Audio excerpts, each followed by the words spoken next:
Michel est le patron de Super & Co, une entreprise spécialisée dans les produits dérivés de super-héros. Ils font des jouets Bearman, des capes flottantes, des déguisements, des posters, bref, tout ce qui se vend et qui touche aux super-héros. En ce moment, Michel est très enthousiaste. On est au début du cycle des affaires. Bonjour et bienvenue dans cette nouvelle vidéo de Drôme Economy. Aujourd'hui, nous allons parler du cycle des affaires, appelé aussi cycle de Juglar. Comme toujours, n'hésitez pas à lui mettre un pouce vers le haut, à la partager, à la commenter, ça aide la chaîne à se faire connaître. Vous pouvez aussi m'aider en faisant un don sur Tipeee. La première période d'un cycle de Juglar est une phase de croissance. C'est une phase de hausse des prix et d'augmentation des investissements. L'activité économique croît. La demande incite notamment les producteurs à augmenter leur production et donc à investir. Juglar prend du reste plus en compte l'investissement que la consommation.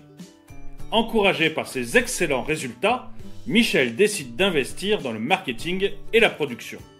Il commence par faire appel à Markinator, une agence qui devra élaborer et mettre à jour la stratégie marketing de Super & Co. Il va ensuite voir son fournisseur, Usinator, pour lancer une grosse production de jouets Bearman et de capes flottantes. Pour répondre à la demande, Markinator va embaucher 2 cadres de plus et Usinator va acheter une nouvelle machine. Comme Michel ne dirige pas la seule entreprise florissante, cela crée de l'emploi et distribue du pouvoir d'achat. La consommation et l'investissement augmentent. La seconde phase du cycle des affaires est une phase de ralentissement.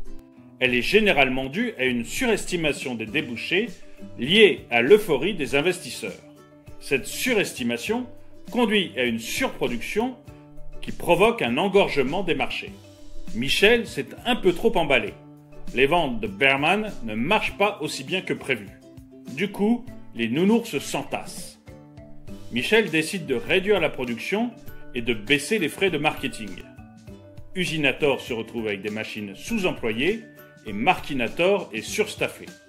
Comme Michel ne dirige pas la seule entreprise qui a un problème de stock, l'emploi et le pouvoir d'achat stagnent. La consommation et l'investissement n'avancent plus, la croissance ralentit. Le cycle des affaires se termine par une phase d'assainissement durant laquelle les entreprises trop faibles disparaissent. Le crédit est comprimé et l'investissement diminue tandis que les prix baissent. La production diminue et le chômage augmente. Super & Co a trop de Bearman.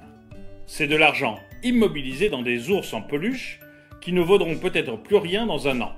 Il faut absolument vendre le stock de la société. Pour cela, Super & Co commence par de petites soldes. Malheureusement pour eux, un concurrent direct a le même problème avec Mr Poulpe. Les clients font jouer la concurrence et les prix baissent encore. Comme Michel ne dirige pas la seule entreprise qui a des problèmes de trésorerie, l'emploi et le pouvoir d'achat baissent. La consommation et l'investissement diminuent. La baisse de la consommation a des répercussions sur Super & Co. Les ventes baissent encore et cette fois tous les produits sont impactés. Michel doit stopper la production de plusieurs de ses produits. Il arrête également le contrat de Markinator. Comme Michel ne dirige pas la seule entreprise qui stoppe ses investissements, l'emploi et le pouvoir d'achat baissent encore. La consommation et l'investissement chutent. Le cycle s'équilibre lorsque l'offre et la demande s'équilibrent. Les chefs d'entreprise redeviennent confiants et une nouvelle phase de croissance reprend. Si vous ne deviez retenir que 4 choses de cette vidéo, ce serait 1.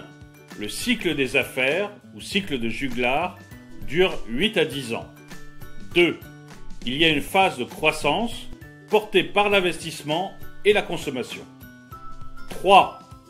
La seconde phase correspond à un ralentissement dû, par exemple, à une surestimation des débouchés liée à l'euphorie des investisseurs. 4. Le cycle se termine par une phase de liquidation ou d'assainissement durant laquelle les entreprises trop faibles disparaissent. Merci d'avoir regardé cette vidéo, n'hésitez pas à la partager, à lui mettre un pouce vers le haut et à la commenter, ça aide la chaîne à se faire connaître. Vous pouvez aussi m'aider sur mon Tipeee.